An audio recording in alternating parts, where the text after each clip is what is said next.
Today you're going to learn a brand new chord progression that you can use for altar call and underscoring with an interesting musical twist. Let me teach it to you. Hey everyone, I'm David from Sunday Sounds, where we believe in making it easy for you to play worship keys.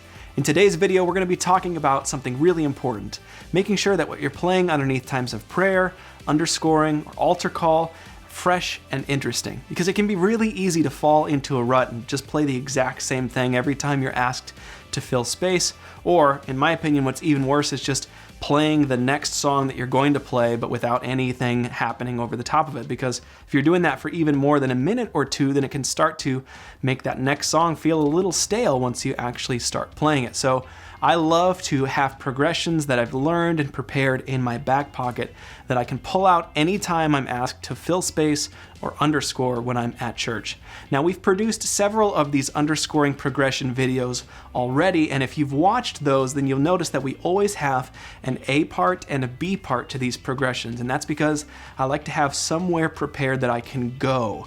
If the speaker or the person praying is going somewhere, I want to be able to go there with them, and having an alternate or B part to the progression, I think, gives me that flexibility. If you haven't watched the videos we've already done in this series, we'll link them up in the description of this video. Now, I talk about A parts and B parts because this video tutorial today is no different. I'm going to teach you two parts of this progression, but the B part is really unique and adds a totally different feel that we haven't touched on in any of our previous altar call tutorial videos. So let me play through this whole progression. I think you're really going to like it and find it useful for you when you need to underscore.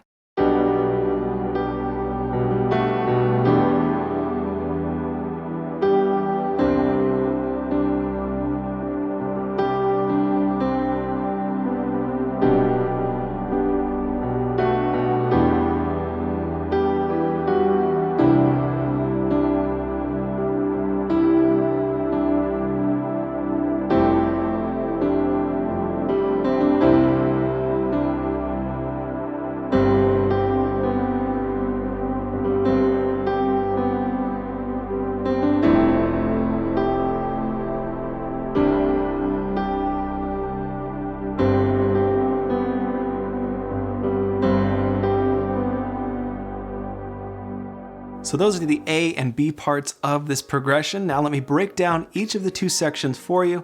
We'll talk a little bit about how you can use them to flow through a time of underscoring at your own church. We're in the key of G for this example, but you're going to be able to take the relationships between these chords and apply it to whatever key you need to play in. And at the end of this video, we'll go ahead and transpose this progression to another key just so you can get an example of what that would look like. So in the key of G, we're going to start off by playing a 1/3 chord. This is a B bass note in the left hand and a G chord in the right hand. Then we're going to play the minor 6, which is E minor. And then we're going to go to a C chord, and I'm sort of playing a C, C2 back and forth to add a little bit of motion in the right hand. So start off, we've got B in the left hand and just a G on the top. And this is a first inversion of that G chord. And I'm sort of adding this F sharp on top to taste to give it a little bit of melodic tension. And then that sort of releases when I go back to the C when I play the minor 6. So that's an E in the left and an E minor up on top. And I'm walking this down melodically in the right hand, G, F sharp, and then playing C. So there's that C to C2. So I'm playing the 3 and then the 2. So again,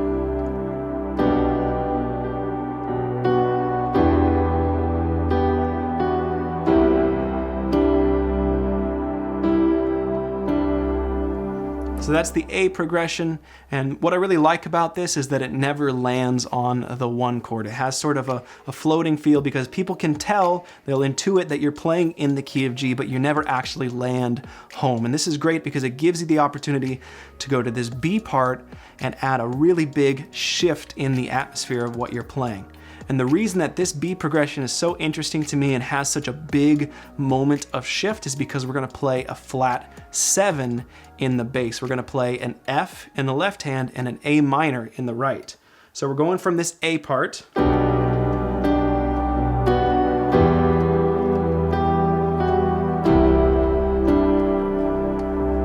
then an F in the bass, A minor in the right here, and then C2, and then to a G. So we finally land home at the G at the 1 chord, but we've had to go completely out of the key to the flat 7 before we get there. So it's a real big movement away from what folks are expecting. That still makes music theory sense. It's not a crazy out there chord, but it's still a little bit different than anything we've done. People might be expecting you to go straight to the 1 chord, but instead we actually go to that flat 7. We leave the key for a moment, and then we come right back home by landing on the 1 chord as the last chord of this B progression. So let me put these 2 parts together again for you one more time so you can observe how you can flow back and forth between.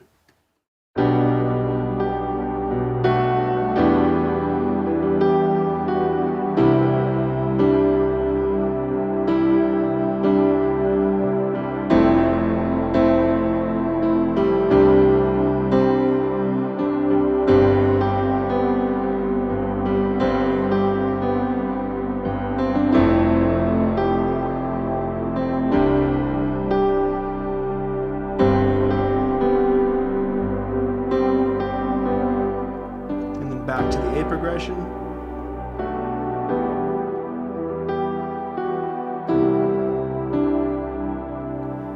And then if we need to wrap it up, we can just go straight to the 1. So again, to me, it's that flat 7 in the left hand, that F bass note, that really defines this progression as something a little bit different than the other altar call chord progressions that we've done videos on. So let me play this for you in another key. Let's take it up to the key of D. So we're going to be playing that F sharp with a D on top.